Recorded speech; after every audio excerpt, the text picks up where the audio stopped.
सास और बहू का पार्क में मस्ती। पार्क में पहला कदम।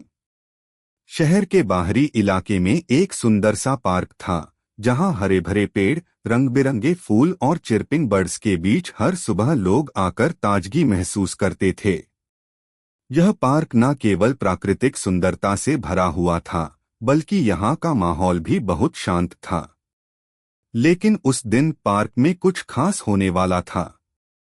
अगर आप अपनी माँ से प्यार करते हो और उनको हमेशा खुश देखना चाहते हो तो चैनल को सब्सक्राइब करो, लाइक करो, जय माता दी कमेंट करो। बहुत ही जल्द आपको खुशखबरी मिलेगी। प्लीज वीडियो को लास्ट तक जरूर देखें। अब आगे सुने। सास शारदा देवी और उनकी बहू रीता पार्क में पहली बार एक साथ आ रही थीं। शारदा देवी उम्र में काफी बड़ी थीं, लेकिन उनके चेहरे पर एक ऐसी मुस्कान थी जो उनके दिल की शांति और खुशी को दर्शाती थी। वहीं रीता एक युवा और जीवन से भरी हुई महिला थी, जो अपने परिवार की खुशियों में अपना हिस्सा बनाना चाहती थी। दोनों के बीच एक बहुत प्यारा रिश्ता था। हालांकि शारदा देवी कभी कभी रीता को ज्यादा सलाह देती थीं, लेकिन वह हमेशा अच्छे दिल से ऐसा करती थीं। आज सुबह शारदा देवी ने रीता को कहा, बेटी चलो आज पार्क चलते हैं। अच्छा रहेगा, ताजगी मिलेगी। रीता थोड़ी चौंकी, लेकिन माँ जी क्या आप ठीक हैं? आप तो कभी इतनी दूर नहीं जाती। शारदा देवी हंसते हुए बोली, बिल्कुल ठीक हूँ, तुम बस मेरे साथ चलो। कुछ वक्त अकेले पार्क में बिताकर अच्छा लगेगा। दोनों पार्क की ओर बढ़ने लगीं। रास्ते में शारदा देवी का मन खुश था, क्योंकि उन्हें अपनी बहू के साथ वक्त बिताने का अवसर मिल रहा था। रीता भी खुश थी, क्योंकि वह जानती थी कि इस वक्त के दौरान वे एक दूसरे के करीब आ सकती हैं। पार्क में मस्ती। जब दोनों पार्क पहुंचीं, तो शारदा देवी ने अपने हाथों से एक गहरी सांस ली। यह हवा कितनी ताजगी से भरी हुई है। रीता हंसते हुए बोली, हाँ माँ जी, यहाँ तो सचमुच का जादू है।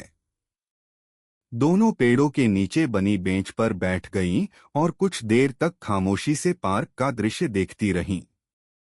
चारों ओर चिड़ियों का गीत, बच्चों की हंसी और फूलों की महक फैली हुई थी। अचानक रीता ने शारदा देवी से कहा, माँ जी क्यों न हम थोड़ी देर यहाँ चलें? बहुत अच्छा लग रहा है। शारदा देवी ने मुस्कुराते हुए हामी भरी। चलो। फिर दोनों खड़ी हो गईं और धीरे धीरे पार्क की ओर चलने लगीं। रास्ते में एक छोटा सा झूला था। रीता ने देखा और कहा, माँ जी यह झूला कितना प्यारा लग रहा है। शारदा देवी ने मुस्कुराते हुए कहा, बिल्कुल, जब मैं तुम्हारी उम्र की थी तो मुझे भी झूलने का बहुत शौक था। फिर शारदा देवी खुद झूले पर बैठने का मन बना लिया। रीता ने मदद की और शारदा देवी झूले पर बैठ गईं।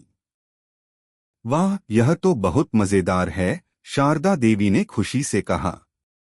रीता भी हंसते हुए पास में खड़ी हो गई। अब दोनों मिलकर झूला झूलने लगीं, जैसे बचपन में दोनों ने एक दूसरे के साथ खेला हो। कुछ अनहोनी होने वाली थी। तभी पार्क में एक कुत्ता दौड़ते हुए आ गया। वह कुत्ता एकदम शारदा देवी के पास आकर रुक गया।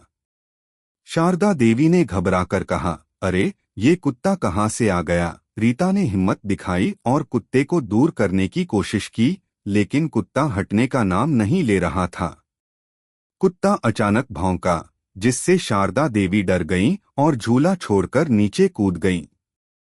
रीता ने शारदा देवी को संभालते हुए कहा, माँ जी आप ठीक हैं न? शारदा देवी ने खुद को संजीवते हुए कहा, मैं ठीक हूँ, बस थोड़ा डर गई थी। तभी पार्क में एक आदमी दौड़ता हुआ आया और कुत्ते को पकड़ लिया। मुझे माफ करें, यह कुत्ता कभी कभी ऐसे ही भाग जाता है, उसने कहा। रीता ने राहत की सांस ली और कहा, कोई बात नहीं, लेकिन हमें ज्यादा सावधान रहना चाहिए। पार्क की एक और रहस्य। दोनों अब चाय की दुकान की ओर बढ़ने लगीं, जहां कुछ लोग बैठकर चाय पी रहे थे। वहां पर एक बुजुर्ग महिला ने शारदा देवी को देखा और आकर बैठ गई। आप क्या करती हैं? बुजुर्ग महिला ने पूछा। शारदा देवी मुस्कुराते हुए बोली, बस घर के कामों में व्यस्त रहती हूँ और अब पार्क में आकर ताजगी ले रही हूँ। तुम दोनों का रिश्ता बहुत अच्छा लगता है, बुजुर्ग महिला ने कहा। बहू और सास का रिश्ता सामान्यत कुछ उलझा हुआ होता है, लेकिन तुम दोनों का एक दूसरे के साथ समय बिताना देखकर खुशी होती है। शारदा देवी और रीता ने एक दूसरे को देखा और मुस्कुराई। धन्यवाद, रीता ने कहा। हमें लगता है कि रिश्तों में प्यार और समझदारी सबसे ज्यादा जरूरी है। दिन का अंत। अब सूर्य ढलने लगा था और पार्क में हल्की सी ठंडी हवा चल रही थी। शारदा देवी और रीता ने कुछ समय और बेंच पर बैठकर बात की, फिर घर लौटने का मन बनाया। पार्क में बिताया गया वक्त दोनों के लिए बहुत खास था, क्योंकि इसमें न केवल मस्ती थी, बल्कि रिश्तों की मजबूती और समझ भी थी। घर लौटते समय शारदा देवी ने कहा, देखो बेटी, कभी कभी हम छोटे छोटे खुशियों के पल ही अपने जीवन को सच्ची खुशियों से भर देते हैं। रीता ने मुस्कुराते हुए कहा, माँ जी, आप हमेशा कुछ नया सिखाती हैं। आज का दिन मेरे लिए बहुत खास था। दोनों घर लौट आईं, लेकिन उनके दिलों में पार्क का वह दिन हमेशा के लिए बस गया। दोनों समझ गईं कि रिश्ते, चाहे वह सास बहू का हो या किसी और का, अगर अच्छे इरादों और समझदारी से बनाए जाएं, तो वे जीवन के सबसे सुंदर पल बन सकते हैं। कैसी लगी आपको कहानी? प्लीज कमेंट करो, लाइक करो, सब्सक्राइब करो। धन्यवाद।